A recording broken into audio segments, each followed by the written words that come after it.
इस कहानी की शुरुआत गोकू से होती है, जो कि अपनी बेबी चीची को बहुत ही प्यार भरी नजरों से देख रहा होता है, क्योंकि चीची की गोद में गोकू और चीची का पहला बच्चा सो रहा है। कुछ मिनटों बाद बच्चा अपनी आंखें खोलता है और अपनी माँ चीची को देखता है, और फिर वो अपनी नजरें गोकू की तरफ करता है और मुस्कुराता है। बच्चा गोकू की तरफ जाने की कोशिश करता है। गोकू मुस्कुराते हुए बच्चे को देखता है और अपनी जगह से उठकर बच्चे के पास जाता है और उसे गोद में ले लेता है। बच्चा गोकू के गोद में जाकर बहुत खुश हो जाता है और वो अपने हाथों से गोकू के चेहरे को छूता है। ये सब देखकर चीची मुस्कुराती है। चीची गोकू के बगल में खड़े होकर गोकू और बच्चे को देखकर मुस्कुरा रही होती है, क्योंकि बच्चे का नक्शा हूबहू अपने पिता की तरह होता है। बच्चे में कुछ अलग चीजें भी होती हैं जो उसके पिता की तरह नहीं होती, जैसे कि उसके बाल और उसके दोनों गालों पर बने हुए 3 लोमड़ी की पूंछों जैसे निशान और उसकी गहरी नीली आंखें। साथ ही में बच्चे के पास एक लाल रंग की पूंछ भी होती है।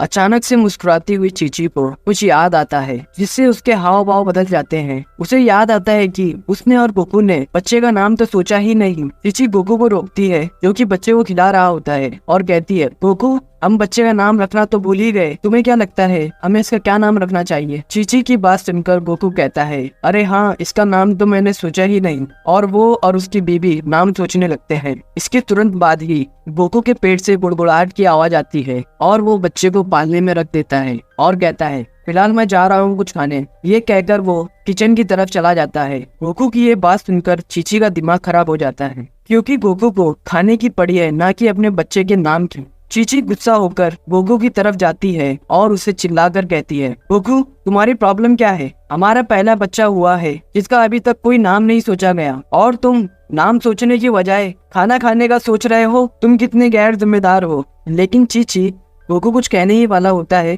चीची उसे रोकती है और कहती है, कोई लेकिन वेकिन नहीं, पहले तुम बच्चे का कम से कम एक नाम सोचोगे, उसके बाद ही तुम्हें कुछ खाने के लिए मिलेगा। ये कहकर चीची पालने की तरफ जाती है और बच्चे को गोद में ले लेती है और बैठकर गोकू को गुस्से से घूरना शुरू करती है, और गोकू भी नाम सोचने की कोशिश करने लगता है। गोकू को ये बात मालूम है कि वो दुनिया में सबसे ज्यादा ताकतवर है, लेकिन फिर भी उसके अंदर इतनी हिम्मत नहीं होती कि वो अपनी बेबी चीची के खिलाफ जाकर कुछ कह सके।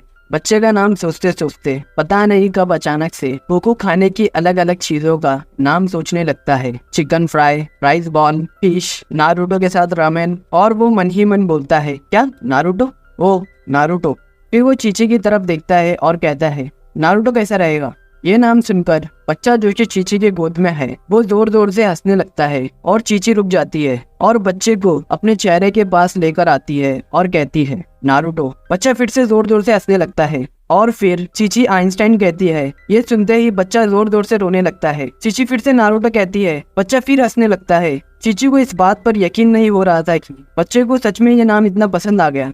चीची मन ही मन इस नाम के बारे में सोचना शुरू करती है। नारुतो, इस नाम का मतलब शक्तिशाली तूफान होता है। ये सोचते ही उसके चेहरे पर एक स्माइल आ जाती है, और चीची सोचती है, वैसे भी ये 2 बहादुर योद्धाओं का बेटा है, तो इसका नाम नारुतो रखना गलत नहीं होगा। इसके साथ ही चीची ये फैसला कर लेती है कि उसके बेटे का नाम नारुतो रखा जाएगा। ठीक है गोकू, अब तुम जो खाना चाहते हो वो खा सकते हो, मुझे ये नाम पसंद आया। ये सुनकर गोकू खुशी से भागकर किचन में जाता है। चीची फिर से अपने बेटे को देखती है और उसे गले से लगा लेती है। कुछ देर बाद गोकू खाना खाकर वापस आता है और बड़ी ही खुशी के साथ अपने बेटे नारुतो को गोद में ले लेता है। गोकू नारुतो को लेकर बहुत ही ज्यादा खुश और क्यूरियस होता है। जब नारुतो पैदा हुआ था तब नारुतो का पावर लेवल गोकू से ज्यादा था। गोकू मन ही मन ये सोचकर मुस्कुराता है कि नारुतो को ट्रेन करना बहुत ही दिलचस्प होगा। 5 साल बाद ये एक खूबसूरत सुबह है, जिसमें पक्षी चहचहा रहे हैं, सूरज चमक रहा है और बाहर ठंडी हवा चल रही है। हालांकि आज की सुबह एक खास परिवार के लिए उतनी कुछ खास नहीं। पहाड़ों के एक घर में चीखने, चिल्लाने और चीजों के टूटने की आवाज सुनाई दे रही थी। जो उस घर के आसपास के लोग थे वो सिर्फ अपने आप से पूछ सकते थे कि इसकी क्या वजह है, क्योंकि इसकी असली वजह घर के अंदर जाकर ही बताई जा सकती थी। घर के अंदर चीची गुस्से से गोकू पर चिल्ला रही थी और गोकू डर के मारे दीवार के पीछे छुपा हुआ था। हालांकि गोकू को ये बात मालूम है कि वो इस अर्थ पर सबसे ज्यादा ताकतवर है, लेकिन फिर भी वो चीची से डरता है। चीची गुस्से से चिल्लाते हुए कहती है, नहीं, तुम मेरे छोटे नारुतो को जानवर बनाने के लिए ट्रेन नहीं कर सकते। गोकू चीची को शांत करते हुए कहता है, चीची शांत हो जाओ, नारुतो एक जानवर नहीं बनने जा रहा, वो सिर्फ खुद को बचाने के लिए शक्तिशाली होने की ट्रेनिंग ले रहा है, तुम ज्यादा सोच रही हो। चीची गोकू की तरफ गुस्से से देखती है और कहती है, नहीं, अगर वो कुछ करेगा तो वो सिर्फ पढ़ाई करेगा, और अगर वो कुछ बनेगा तो सिर्फ एक स्कॉलर। स्कॉलर? क्या बकवास है, पढ़ाई लड़ने से ज्यादा अच्छी कैसे हो सकती है? चीची गोकू के बातों का जवाब देते हुए कहती है, क्योंकि पढ़ाई घर चलाने के लिए पैसे लाती है, जो कि तुम कभी नहीं समझ सकते, क्योंकि तुम कुछ नहीं कमाते। ठीक है, मैं समझ गया। तो फिर हम ऐसा करते हैं, मैं नारुतो को हर दिन ट्रेनिंग दूंगा, फिर ट्रेनिंग के बाद वो चाहे तो पढ़ाई करने के लिए तुम्हारे साथ जा सकता है, क्या कहती हो?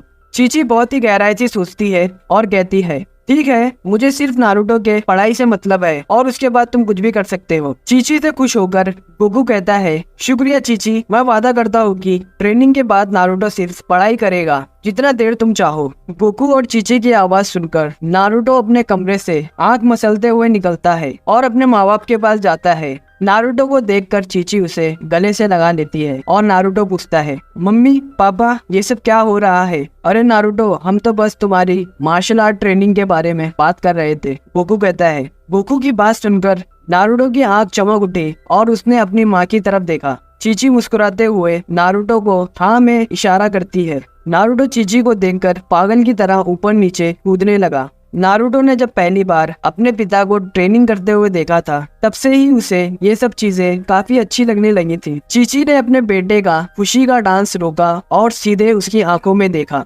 मुझे पता है तुम इस पर खुश हो नारुतो, ट्रेनिंग के बाद तुम्हें मेरे साथ पढ़ाई करनी होगी ताकि तुम्हारी पढ़ाई ना छूटे, समझे? नारुतो अपने सिर से इशारा करते हुए हाँ कहता है और चीची मुस्कुराते हुए अपने बेटे के सर पर हाथ फेरती है। गोकू अपने बेटे को ट्रेन करने का बेसब्री से इंतजार कर रहा था। थोड़ी देर बाद गोकू नारुतो को कहता है, नारुतो, अब तुम किस चीज का इंतजार कर रहे हो? जल्दी से तैयार हो जाओ ताकि हम ट्रेनिंग कर सके। नारुतो ये सुनते ही खुशी के मारे भागकर अपने कमरे की तरफ जाता है और 5 मिनट बाद वापस आता है। गोकू पूछता है, क्या तुम तैयार हो नारुतो? हाँ पापा, मैं तैयार हूँ, तो चलो शुरू करते हैं।